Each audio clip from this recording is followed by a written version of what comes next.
também são animadoras. Caroline Patati tem as informações. Alberto Valentim, mais uma vez, vai fazer mudanças na equipe. Bruno César, que ficou no banco no último jogo, deve estrear. Dos 9 reforços, só ele e mais 2 não jogaram ainda. Felipe Bastos e Rossi.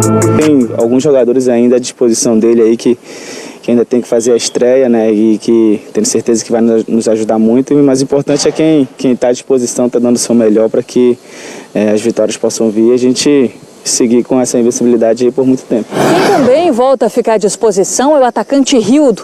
O Tribunal de Justiça Desportiva do Rio converteu a pena restante do jogador em 40 cestas básicas. O jogador havia pego 5 partidas de suspensão por essa entrada em João Paulo do Botafogo, no Carioca do ano passado. Fora de campo, o Gigante da Colina também comemora a renovação com o goleiro Fernando Miguel até 2020. Thiago Reis, atacante, vice-artilheiro do Vasco na Copinha, também renovou por 4 anos. Ele subiu para o time profissional agora, junto com o meia Lucas Santos, o zagueiro Miranda e o goleiro Alexander. Lucas Santos despertou o interesse do CSKA da Rússia, mas o Vasco nega qualquer negociação. A transição às vezes é um pouco demorada, às vezes nem tanto, né? Eu acredito que é natural, porque não está acostumado com o nível de jogo, de treinamento, às vezes é um pouco diferente. Mas eles foram muito bem recebidos por todo mundo deu parabéns pela campanha que fizeram, histórico, né? Então, todo mundo tá de braços abertos para receber eles. Tá aí o Pikachu. O Pikachu nessa entrevista aí que admitiu, né? Tá aí, ó, falando da possibilidade até de voltar a jogar na lateral direita. O Vasco, a gente estava falando mais cedo do Corinthians, né? Que cresceu na virada do ano com a chegada dos reforços. O Vasco também. Eu não sei se ainda é suficiente para a gente apontá-lo como um postulante ao título do Campeonato Brasileiro, mas bem mais forte que o ano passado. Pelo menos nas contratações que foram feitas e pela calmaria política que vive o clube, respiram um oxigênio mais limpo, né? Então é esse tipo de tranquilidade aparente que o Vasco vive na política, reforça aquilo que a gente sempre fala. Quando o dirigente passa a ser a mero coadjuvante, quem é protagonista é exatamente o cara que joga a bola, é o cara que está dentro do campo, é o treinador, são os atletas, né? É a torcida do Vasco que sempre comparece em São Januário, que lota, né? E certamente hoje, apesar do horário lá em Bangu, lá no estádio Guilherme da Silveira, em Moça Bonita, falar sobre isso. Falaremos sobre isso. A temperatura não é das melhores, mas paciência, como disse o Pikachu, é 41 graus para o Vasco, mas é 41 graus para a turma do Bangu também. Da Portuguesa? Contra a Portuguesa. Contra a Portuguesa. Contra a Portuguesa, porque joga em Bangu. Obrigado, Flavinho. Então, a consequência disso é que você tem um Vasco 100% e os reforços vão começando a se ajustar. O Alberto Valentim, queira ou não queira, com a pré-temporada que fez na Atibaia, mostra que a pré-temporada está dando resultado, pelo menos até agora. Atibaia não é grossa, né? Desde a época tem água boa lá? No Luxemburgo, e levava sempre os times para lá. Já consegue ver um padrão de jogo nesse Vasco do Alberto Valentim? Eu só achei que o Calheiros foi um pouco otimista demais, falar que em postulante ao título brasileiro. Não, eu disse que não é suficiente para apontá-lo como postulante. Não será. Não será nunca, gente. Vamos disse que cresceu. Vamos ser bem realistas em relação ao futebol brasileiro. Postulante ao título carioca pode ser, claro, porque o Campeonato Carioca é decidido em mata-mata. É que mais cedo, Flavinho, só para corrigir aqui, mais cedo a gente fez uma pergunta aqui, se o Corinthians seria postulante ao título brasileiro. E aí nós concordamos aqui que sim.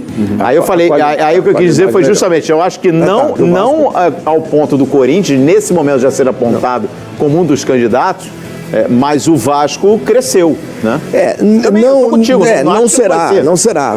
Eu acho que a perspectiva do torcedor vascaíno para o Campeonato Brasileiro é de pelo menos não lutar, não ficar brigando para não cair, né?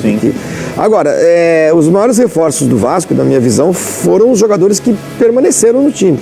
Os 3 ali, principalmente, o cara que corriam o risco de sair, o Castão, o Pikachu e o Maxi Lopes. Então, isso fez com que o Vasco mantivesse uma base que terminou o ano passado, eu não vou dizer em alta, mas pelo menos se livrando do rebaixamento. Isso que o Paulo Lima falou é muito importante, a paz externa é fundamental para o Vasco se reerguer, e para o Campeonato Carioca dá para conversar. Eu acho que hoje é a segunda força, digamos assim, do Rio de Janeiro, né?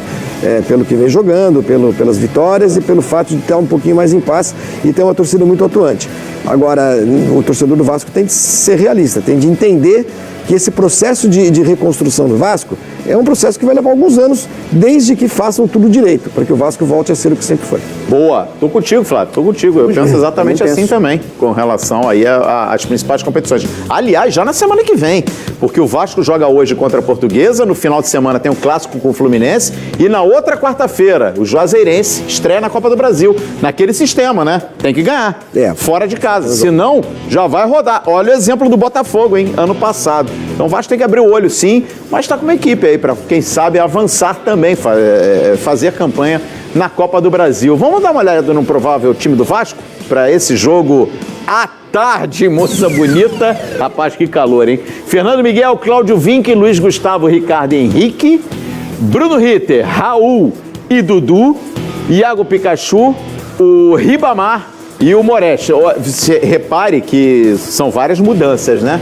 O Alberto Valentim está girando também o elenco com que ele pode, né? Preservando outros jogadores para o olho clássico. nesse Moretti, temporada passada, já teve espaço no ano passado, já começa a ganhar também um pouco mais de autoridade. Base. Exatamente. Ô, Jackson, e o Vasco hoje enfrenta a Portuguesa, mas tem um outro adversário que está assustando, né? É o calor, Calheiros, é o calor já característico, né, dessa região aqui da Zona Oeste do Rio de Janeiro.